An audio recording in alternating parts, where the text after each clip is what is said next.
Good morning students, स्वागत है आप सभी का एक और नई वीडियो में। आज हम करने जा रहे हैं विज्ञान के वर्कशीट नंबर 12 जो कि क्लास 10th की वर्कशीट है और जो वर्कशीट है वो है 2 अगस्त 2021 की। आज की इस वर्कशीट में हम जानेंगे रासायनिक अभिक्रियाएं और उनके समीकरण के बारे में। रासायनिक अभिक्रियाएं ऐसी अभिक्रियाएं होती हैं जिनके अंदर एक नया पदार्थ बनता है। ठीक है, अगर हम एग्जाम्पल के लिए देखें तो बेटा जैसे मैग्नीशियम की जो रिबन होती है, जब उसको हम जलाते हैं ऑक्सीजन के प्रेजेंस में तो क्या बनता है, मैग्नीशियम ऑक्साइड। ये हमने पहले पढ़ चुके हैं। ठीक है, सो मैग्नीशियम अगर इसको बैलेंस करना होगा बेटा तो किस तरह से बैलेंस करेंगे, यहाँ पे 2 लिख देंगे, यहाँ पे 2 लिख देंगे, ये होगी बैलेंस इक्वेशन होगी। तो ऐसी अभिक्रियाएं, ऐसी जितनी भी अभिक्रियाएं जिसके अंदर एक नया पदार्थ बनता है उसको बोलते हैं हम रासायनिक अभिक्रियाएं। जैसे यहाँ पे लिखा है ना, ऐसे परिवर्तन जिनमें नए गुणों वाले पदार्थों का निर्माण होता है उन्हें रासायनिक अभिक्रिया कहते हैं। अब ऐसे पदार्थ जो किसी रासायनिक अभिक्रिया में हिस्सा लेते हैं उन्हें अभिकारक कहते हैं। याद रखना, जैसे मानो मैग्नीशियम और ऑक्सीजन ने मतलब अभिक्रिया में हिस्सा लिया था ना, तो ये कहलाएंगे अभिकारक। ठीक है, और ऐसे पदार्थ जिनका निर्माण रासायनिक अभिक्रिया में होता है उनको बोलते हैं उत्पाद। तो यहाँ पे उत्पाद क्या होगा, मैग्नीशियम ऑक्साइड। ठीक है, इस तरीके से आपको समझना है कि रासायनिक अभिक्रिया क्या होती है, अभिकारक क्या होते हैं, उत्पाद क्या होते हैं। अभिक्रिया वो होती है जिसके अंदर नए पदार्थ बनते हैं। उत्पाद अभिकारक वो होते हैं जो रासायनिक अभिक्रिया में हिस्सा लेते हैं। ठीक है, रिएक्टेंट बोलते हैं इनको इंग्लिश में। और उत्पाद या प्रोडक्ट वो होता है जो अभिकारकों को मिलाने के बाद बनता है। अब आगे देखते हैं क्या दे रखा है। यहाँ पे हमें दे रखा है कि दैनिक जीवन में रासायनिक अभिक्रियाओं के यहाँ पे कुछ एग्जाम्पल दे रखे हैं। जैसे दहन यानी जलना, चाहे आप प्लास्टिक को जलाओ, लकड़ी को जलाओ, किसी भी चीज़ को जलाओगे बेटा तो वो रासायनिक अभिक्रिया ही होगी क्योंकि उसके अंदर एक नया पदार्थ बनेगा। जंग लगना भी क्या है, रासायनिक अभिक्रिया के मतलब उदाहरण है। पाचन हो गया, प्रकाश संश्लेषण है। ठीक है, बैटरी के अंदर भी रासायनिक अभिक्रिया होती है। किण्वन जिसको बोलते हैं फर्मेंटेशन।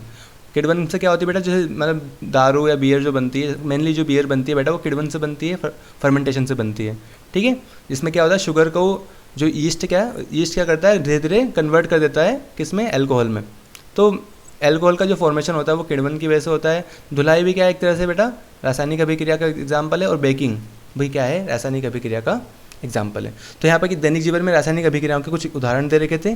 अब यहाँ पे ये समझते हैं कि हमें कैसे पता चलेगा कि रासायनिक अभिक्रिया हुई है या नहीं है। जैसे मान लीजिए जब भी कभी किसी की अवस्था में परिवर्तन हो, किसी की अवस्था यानी स्टेट चेंज हो जाए तो हम बोलेंगे रासायनिक अभिक्रिया हुई है। पर इसमें कुछ बातें ध्यान रखने, जैसे मान लो अगर बर्फ़ पिघलती है बेटा, जो आइस क्यूब जो पिघल के क्या बनता है, लिक्विड बन जाता है, तो यहाँ पे रासायनिक अभिक्रिया नहीं हुई है। यहाँ पे क्या है, ये भौतिक अभिक्रिया एक तरह से। तो अवस्था में परिवर्तन होगा कई बार तो हम बोलेंगे रासायनिक परिवर्तन है। रंग में परिवर्तन है तब भी रासायनिक परिवर्तन कहलाएगा। तापमान में परिवर्तन हो, यानी देखो गर्मी, चाहे आपको हीट देनी पड़े चाहे उसमें से हीट निकले, गर्मी निकले, तब भी क्या होगी, रासायनिक अभिक्रिया। गैस का उत्सर्जन हो तब भी क्या कहेंगे कि रासायनिक अभिक्रिया हुई है। अब देखते हैं यहाँ पे एक एग्जाम्पल के थ्रू हमें समझा रखा है बेटा। यहाँ दे रखा है कि रासायनिक परिवर्तन को प्रदर्शित कैसे करते हैं, किस तरह से दिखाते हैं। जिस तरीके से दिखाते हैं उसी को हम बोलते हैं समीकरण। यहाँ लिखा है देखो, मैग्नीशियम को जो हम बर्न करते हैं बेटा किसकी प्रेजेंस में, ऑक्सीजन के प्रेजेंस में, तो बनता है मैग्नीशियम ऑक्साइड। यहाँ पे मैंने ऊपर लिखा भी था। यहाँ पे देखो इसका उदाहरण क्या है, LHS जो भी लेफ्ट हैंड साइड में होता है वो होता है अभिकारक और राइट हैंड साइड में वो होता है उसको बोलते हैं हम उत्पाद। ठीक है, अब रासायनिक समीकरण की बात करें तो देखो मैग्नीशियम को हमने बर्न किया ऑक्सीजन के प्रेजेंस में तो बना मैग्नीशियम ऑक्साइड MgO। तो LHS यानी लेफ्ट हैंड साइड में क्या है, सारे अभिकारक हैं, यानी मैग्नीशियम और ऑक्सीजन क्या है, अभिकारक, और उत्पाद क्या है, राइट हैंड साइड में, यानी मैग्नीशियम ऑक्साइड क्या है, उत्पाद है। आपको इसी तरीके से लिखना है, पहले देखो magnesium plus oxygen plus magnesium is equal to magnesium oxide, और उसके नीचे फिर यहाँ पे ये जो समीकरण है उसको इस तरीके से लिख देना है।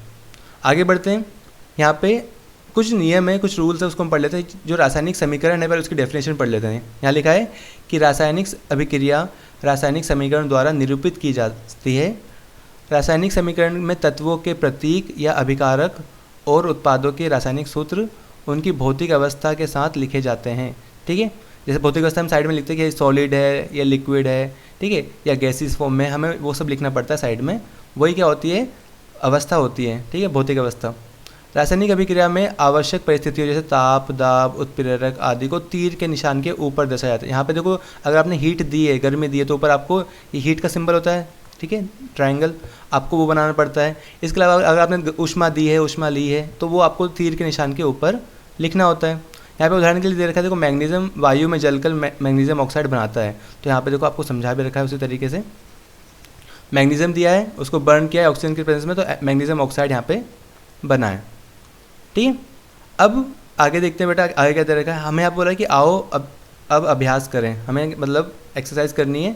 यहाँ पे जितने भी जो क्वेश्चन है उनको सॉल्व करना, देखना उनके आंसर्स क्या क्या हैं।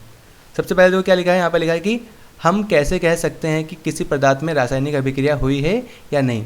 तो इसको आपको खुद लिखना है। आप कैसे लिखोगे कि जब भी किसी पदार्थ की अवस्था में परिवर्तन आए, रंग में परिवर्तन आए, तापमान में परिवर्तन आए या गैस का उत्सर्जन हो, तब हम कह सकते हैं कि उसके अंदर रासायनिक अभिक्रिया हुई है। ठीक है, इसको आप इस तरीके से लिखना है। ऊपर से देख लेना, दोबारा से बता रहा हूँ मैं कि जब भी किसी पदार्थ की अवस्था में परिवर्तन आए, रंग में परिवर्तन आ जाए, तापमान में परिवर्तन आ जाए या गैस का उत्सर्जन हो तो उन ऐसी अभिक्रियाओं को बोलते हैं हम रासायनिक अभिक्रिया।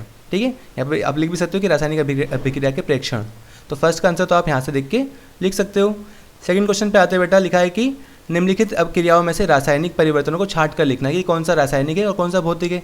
अब प्रकाश संश्लेषण तो को ऊपर भी दे रखा था, तो ये क्या है, रासायनिक है। आपको यहाँ पे लिख देना है रासायनिक। ठीक है, ये रासायनिक परिवर्तन है। पानी का उबलना, ये तो रासायनिक परिवर्तन नहीं है, देखो आपको सिर्फ रासायनिक लिखना है, तो ये भौतिक परिवर्तन है। ठीक है, लिख देना कि ये भौतिक परिवर्तन है।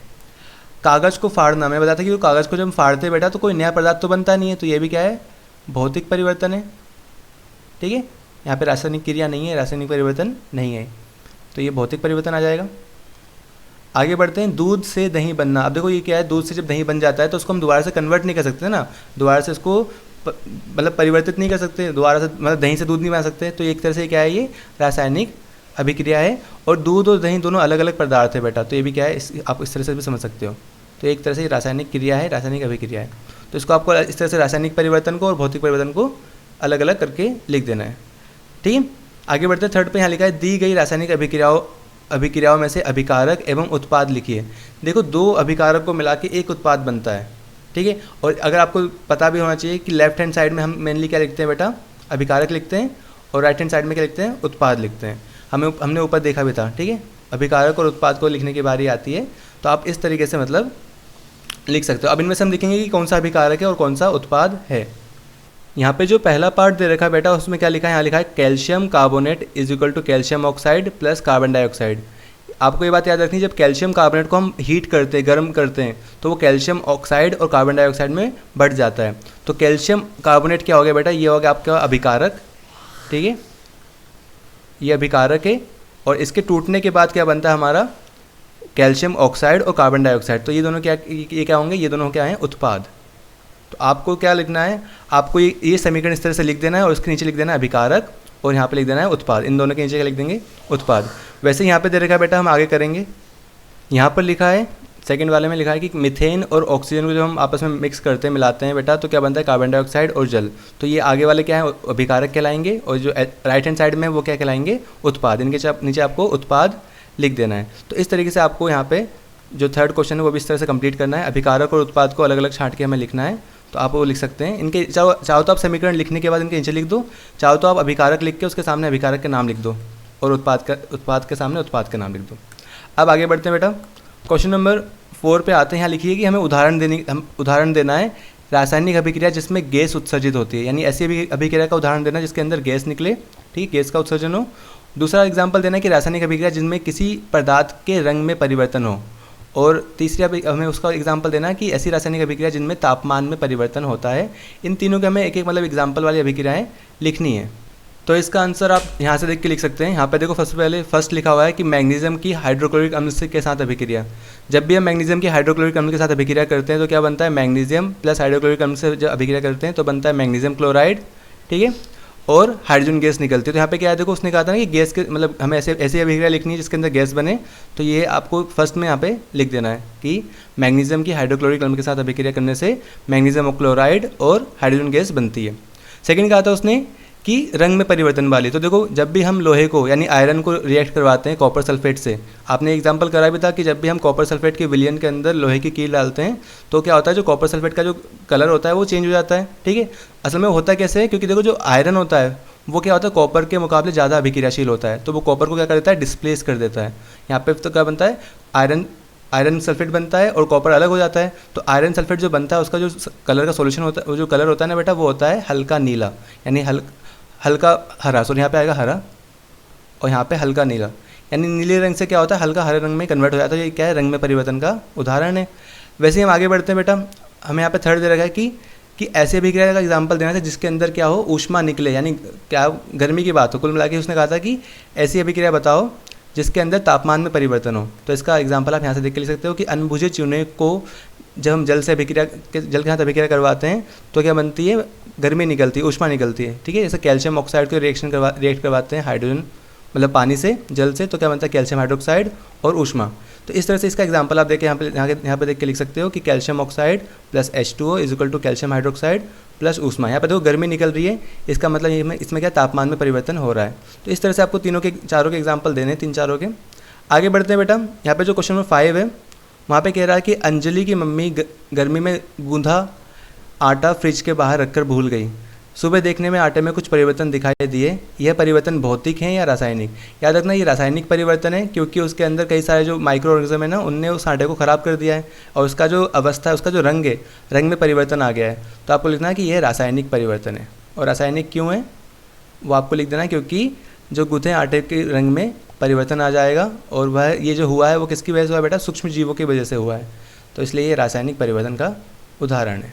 ठीक है, इसको आप इस तरीके से लिख सकते हैं।